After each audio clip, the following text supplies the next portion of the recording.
mau tiền hay bong bóng mình nghĩ bàn tranh video tê chẳng không cá thưa bon muối ní cái đôi chia cá thưa sau đó thô muối ní cứ sầm bài khăn tên hay nhung và sau mai bong bóng ở kia chui xe mà nè muối là bây từ tua bàn bon từ ở kia vậy tới bong bóng ở kia xe video ní muối cứ từ tua bàn bon thông thông tại đòn cứ xong tại bong bóng chui xe video ní mình nè muối thì chẳng hay muốn đừng cho đo video ní bong bóng ở kia không play chui subscribe cái đôi chia follow mà nè muối chui chọi video mà nè muối cứ cái chọi like mà nè muối phóng nè bong bóng từ ở kia hai cùng rong thôngពួកយើងដែលជាក្រុមម៉ូតូ rider ហ្នឹងគឺមកជុំគ្នាដើម្បីជួយលោកពូនៅទីនេះផងដែរគឺគាត់មានគ្រោះថ្នាក់ឆក់សភ្លើងបងប្អូនថៃធ្វើឲ្យគាត់ពិការជើងហើយធ្វើឲ្យគាត់ពិការដៃហើយនឹងស្ពឹក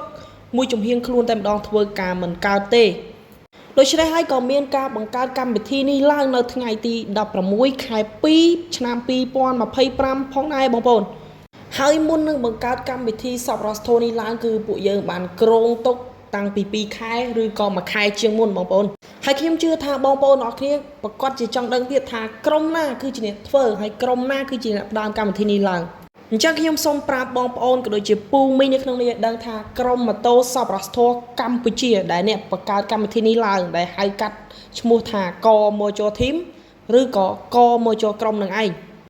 ដោយពួកខ្ញុំរៀបរាប់តាំងពីដើមមកហើយថាពួកខ្ញុំមិនសូវមានថវិកាច្រើនដោយកូនគេអ្នកមាននោះទេប៉ុន្តែពួកខ្ញុំមានតែទឹកចិត្តនិងក្តីសប្បុរសធម៌ជួយទៅកាន់អ្នកក្រីក្រនឹងឯងដោយរួមគំនិតរួមមតិគ្នាជាច្រើនអ្នកដើម្បីមកជួយទៅដល់លោកពូអ្នកមីងដែលគាត់ក្រខ្សត់អត់ឃ្លានអីអញ្ចឹងទៅហើយបើសួរថាមានឧបសគ្គទេសម្រាប់ពួកខ្ញុំគឺមានពេលខ្លះម៉ូតូខូចម៉ូតូអីតាមផ្លូវយើងត្រូវជួយគ្នាទៅវិញទៅមកអានឹងយើងមើលអត់ឃើញទេសម្រាប់ក្រុមនីមួយៗតែងតែមានមិនចេះអត់ទេ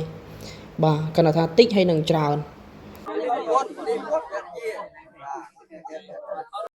ចឹងនៅក្នុងវីដេអូមួយនេះខ្ញុំនឹងលម្អិតព័ត៌មានជូនលោកពូនិងអ្នកមីងឲ្យបានស្ដាប់ទាំងអស់គ្នាថានៅក្នុងគ្រួសារទី1នេះដែលយើងជួយអ្នកមីងហើយនិងលោកពូពីការជើងនិងពីការដៃដែលគាត់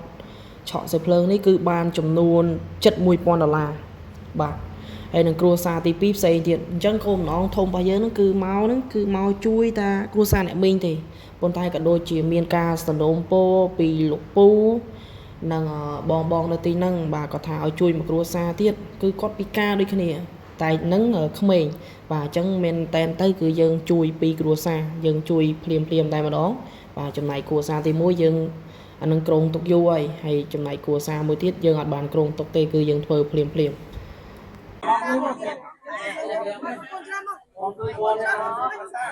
ក្នុងវីដេអូមួយនេះខ្ញុំពិតជាអរគុណទៅដល់បងទាំងអស់គ្នាដែលជាក្រុមម៉ូតូមិនថាក្រុមណាមិនថាក្រុមណីទេបាទគឺផ្សេងគ្នាទាំងអស់ពួកយើងសុទ្ធតែជាចិត្តហើយនឹងឈាមចូលតែមួយហើយឈាមចូលតែខ្មែរខ្ញុំសូមអរគុណដល់បងទាំងអស់គ្នាមែនតើនិយាយទៅឃើញខ្ញុំដើរប្រមូលថវិកាពីបងនេះគឺដើម្បីជួយទៅដល់គ្រួសារទី2ហើយគ្រួសារទី2ហ្នឹងគឺយើងបានចំនួន910000គឺភ្លាមបាន$7,000,000ដែរបងប្អូនគឺខ្លាំងមែនតើថវិកាពួកយើងបាទរាយហើយនឹងសុំជំនួយភ្លាមនេះគឺមិនងាយទេបាន910000នេះគឺគិតថាអូខ្លាំងមែនតើសម្រាប់ក្រុមពួកយើងគឺទឹកចិត្តធំធេងហើយនិយាយទៅវីដេអូនេះខ្ញុំពិតជាអរគុណមែនតើបងប្អូនហើយខ្ញុំមានខុសគេបន្តិចកម្មវិធីសប្បុរសធម៌ឬក៏ការធ្វើបទនេះផ្សេងខ្ញុំមានហត់មកដោយសារខ្ញុំខ្សោយបាទខ្ញុំមានហត់ជាងគេមកហើយបើសិនជាខ្ញុំជួយទៅដល់បងទៀតអូខេបាក់ប៊ីតែម្ដងតែទឹកចិត្តមួយនេះគឺមិនអាចបំភ្លេចបានទេខ្ញុំនៅតែស្រឡាញ់ខ្ញុំនៅតែធ្វើអញ្ចឹងហើយក៏សូមអរគុណដល់បងទាំងអស់គ្នាដែរដែលគ្រប់គ្រងខ្ញុំបាទគឺមកសុំថតសុំអីចឹងទៅហើយការជួយហ្នឹងគឺការជួយទៅដល់បាទក្មួយរបស់អ៊ំឃើញអត់កត់ពិការបងប្អូនអញ្ចឹងរាយថវិកាភ្លាមដើម្បីជួយគាត់អញ្ចឹងការជួយមួយនេះខ្ញុំសង្ឃឹមថាបងប្អូនអរគ្នានឹងជួយចែកម្លែកនៅក្តីស្រឡាញ់ក៏ដូចជាការជួយពិតប្រាកដរបស់ពួកយើងអញ្ចឹងមិនងាយមានទេបងប្អូនបាទមុំតែបានជួយមកគ្រួសារហ្នឹងគឺយើងក្រុងតុករាប់ខែដែរបាទអញ្ចឹងទោះបីជាយើង2ខែធ្វើម្ដងឬ1ខែធ្វើម្ដងមែនប៉ុន្តែសិតតែមានការក្រុងតុកមុនមិនមែនយើងធ្វើភ្លាមទេប៉ុន្តែនេះគឺជាការធ្វើភ្លាម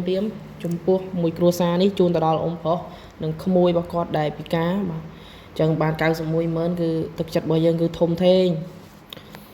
ចំពោះវីដេអូមួយនេះគឺកាត់ទេបងប្អូនដោយសារខ្ញុំអត់ចង់ឲ្យបងប្អូនចំណាយពេលយូរក្នុងការមើលវីដេអូអញ្ចឹងក៏សូមកាត់ទៅហើយក៏សូមអរគុណដល់បងប្អូនអរគ្នាចំពោះការមើលវីដេអូមួយនេះតាំងពីដើមដល់ចប់ចំពោះការធ្វើសប្បុរសធម៌មួយនេះហើយខ្ញុំសង្ឃឹមថាបងប្អូនអរគ្នាមានឱកាសលើកក្រោយនឹងជួបគ្នាម្ដងទៀតនឹងឲ្យអរគុណបងប្អូនអរគ្នាជំរាបលា